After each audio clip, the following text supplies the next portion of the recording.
Time for part two.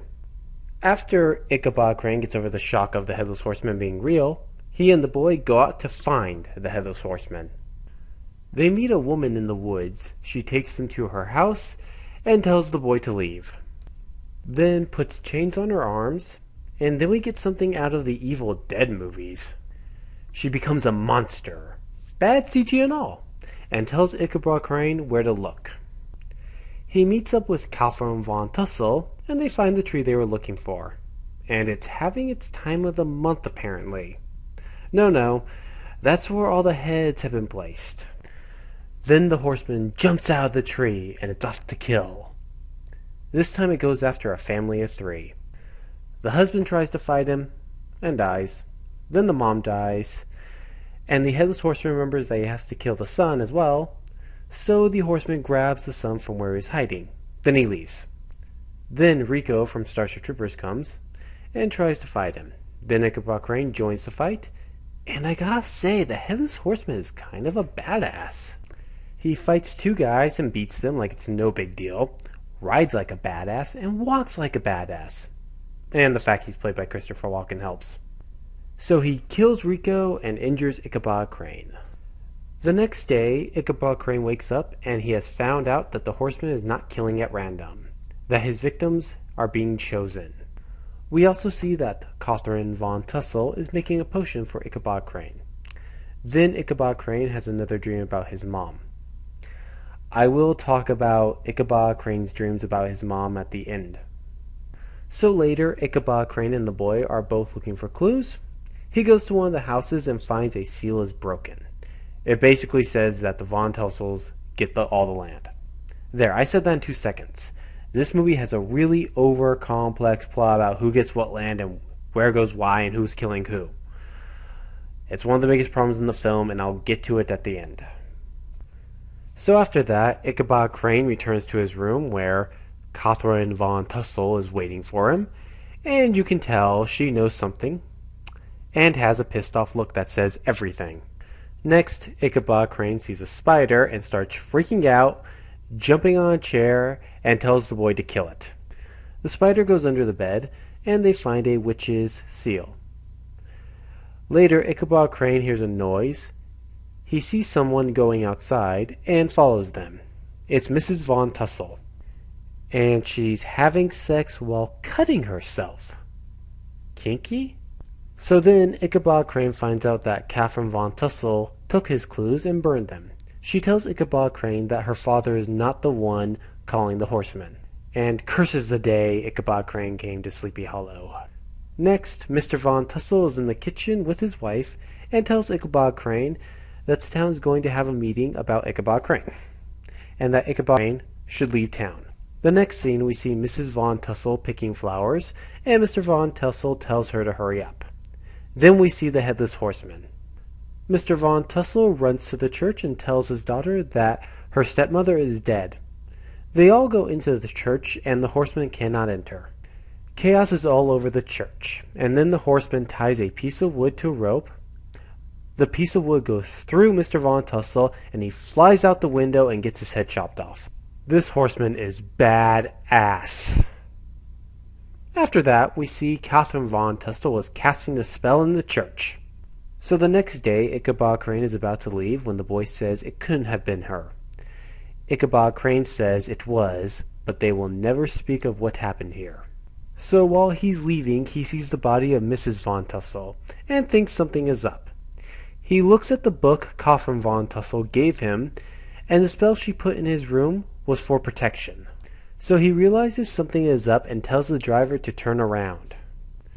Then Catherine Von Tussle wakes up after fainting, and we find out it was Mrs. Von Tussle.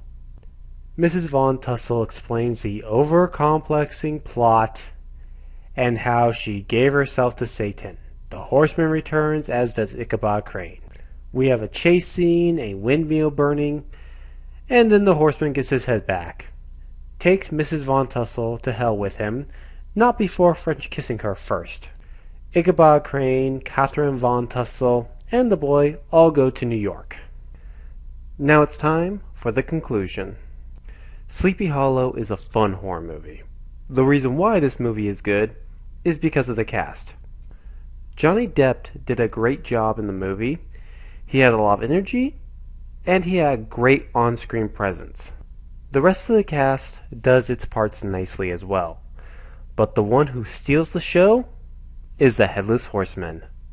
He is badass. Every time he's on screen, he is kicking some ass. Loved the character. I also enjoyed the look of the film. It had a nice atmosphere that helped set the tone beautifully.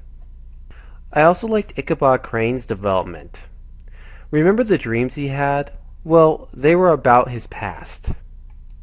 His mom was a witch, and when the dad found out, he killed her. Not telling how she died. Let's just say it wasn't a clean death. Now, the reasons why I like the dream scenes is because of how unpleasant they feel. Even when you see young Ichabod Crane with his mom, you know something bad is going to happen. The question is, what? And what really makes those scenes work is the way Tim Burton uses them. He sets them up so nicely. The music playing helps. It really sets the mood of those dreams, and I really like those scenes a lot. The dream sequences were definitely something I really enjoyed, just because of how uncomfortable they were to watch. As I said earlier in the film, this movie had a bit of a Sam Raimi feel to it. Like when the woman turning into a monster. That scene really did feel like something right out of Evil Dead. Now, this movie does have a few problems. One of them big, the rest not really that big, small problems. The first problem. Some of the writing is pretty bad, especially the dialogue between Ichabod Crane and Catherine Von Tussle. Just listen to it, and you'll know what I'm talking about. The second problem, some of the CG in this film is very outdated, like when the horseman gets his head back. For its time it looked good, but for today, yeah, the CG is definitely showing its age. The third, and by far the worst problem of this film, Mrs. Von Tussle's reason for killing everyone. It's confusing as hell. Mrs. Von Tussle says she wants revenge on everyone. Then Catherine Von Tussle says, well, surely you've gotten everything you wanted, and Mrs. Von Tussle says, not quite, I need to kill you to get the land. So wait, do you want the land or do you want revenge? I'm not sure which one you want here. I mean, they never explain it.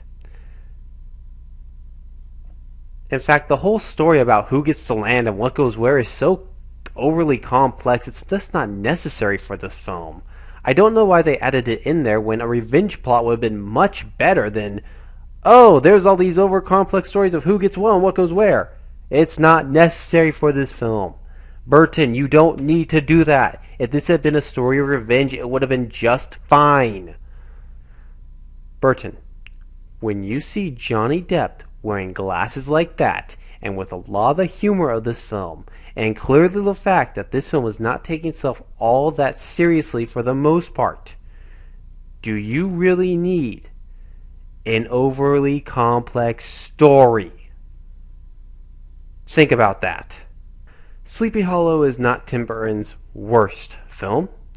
He's done far worse than Sleepy Hollow, and I do mean far worse. Anyways, Sleepy Hollow is a fun horror film, and I'm giving it a 7 out of 10.